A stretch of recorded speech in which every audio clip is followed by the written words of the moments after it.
gjyqtari që e merr çështjen brapa, do jetë me i presion shumë të madh që të vendosë ndryshe. Kupton? Pra, duhet jemi shumë të kujdesshëm në daljen e dhënave.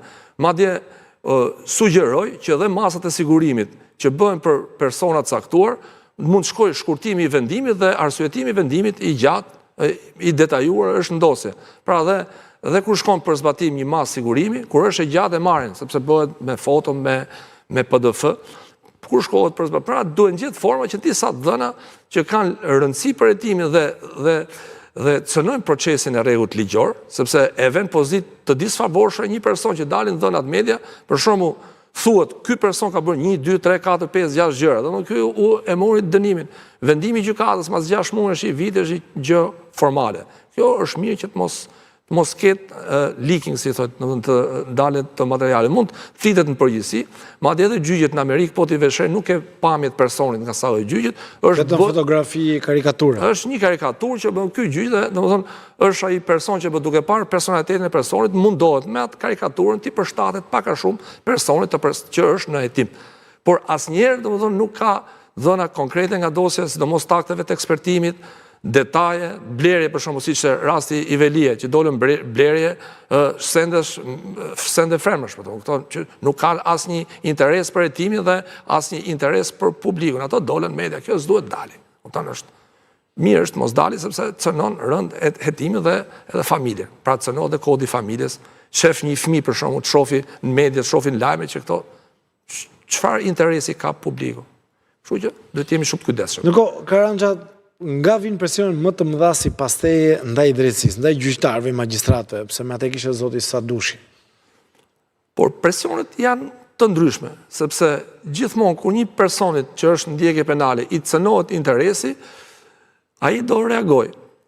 Reagimet e para që janë më dukshme janë nga politika. Kemi parë, domethënë, një retorikë politike, qoftë politikanëve të lartë ose të mesëm ose të nivelit ulët. E dyta, ke nga krimi i organizuar, mund të ketë presion, por këto janë underground, në ndryshim nga politike që është presioni nëpërmjet deklaratave publike, presioni i krimit të organizuar është më i kamufluar. Edhe kjo ka qenë dhe ndoshta edhe e Sadushit që i ka dalë mbrojtje dhe gjyqtarëve për vendimet të guximshme. Sepse thash, vendimet të guximshme duhet i shohim në 3 aspekte. Në dhënien e pafajësive kur është për pafajësi, në ndryshimin e kualifikimit kur është një kualifikim i gabuar nga prokurorit, dhe kur prokurori ka gabuar dhe nuk ka ushtruar ndjekjen penale siç duhet, është gjykata ajo që drejton hetimin. Që i thotë këtu ke gabuar, duhet ndryshosh qëndrim sepse kjo është e vërteta. Pra presioni ka nga politika, krimi i organizuar ose dhe individ caktuar, se mund të kesh dhe individ që bëjnë presione të ndryshme. Por gjyqtarët, domethënë, kanë kushtetutën dhe ligjet që duhet t'i binden. Dhe kushtetuta dhe ligje është për zgjidhjen e çështjes konkrete. Ndërkohë, Karanja, meqense po flisim për gjyqtarët, është shumë interesante fakti, Shqipëria, mos gabojmë, ka një përqindje shumë të ulët në të pandehur që shpallen të pafajshëm. Është një prokurori e aftë, është një gjyqtar, është një gjykatë e cila notarizon çdo gjë që vjen nga prokuroria, apo çfarë? Mendimi im është që gjykata duhet ndryshojë qëndrim lidhje me pafajësitë. Sepse Që do thotë? Që do thotë sepse sot kemi një ngarkesë shumë të madhe pune. Pra, prokurorët janë ngarkuar dhe prapë shkojnë për marrin fajësi. Sepse kur ka një person punë, i bi që të mos ta bëj punën me atë kapacitetin e plot mbrojtjes, kuptimi që sepse ka shumë dosje, pra kur shkojnë gjithë dosjet dhe marrin fajësi, do të thënë pa e paragjykuar, se mund të jenë të sakta, sepse kemi dhe raste për shembull që janë vepra të lehta, për shembull drejtimi i një automjeti në gjendje derë që shkon në gjykat, do të thonë ky është çështje fakti. Është verifikuar nga punonësi i policisë rrugore që është i derë, por në rastet e tjera gjykata duhet shohë standardin. Duhet shohë jo vetëm fajësinë dhe pafajësinë, pra kur është për pafajësi, por duhet shohë dhe alternativat e dënimit me burgim.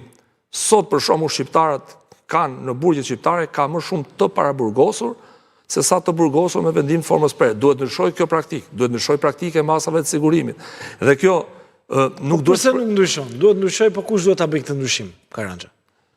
Ja bëjmë pak më të thjesht njerëzve. Tani, ndryshimi e parë është gjë pozitive, është kjo që kryetari i gjykatës lartë po ngre zërin, që po thoshë shiko, një guxim, por që i jep zemër gjyqtarëve që t'japin pafajësi ose t'jenë të sigurt në vendimin që marrin. E dyta, mendoj duhet ndryshuar, duhet bërë një ndryshim i neni 230 kodit procedurës penale. Mendoj që neni 230 është për kriteret e veçanta të caktimit masës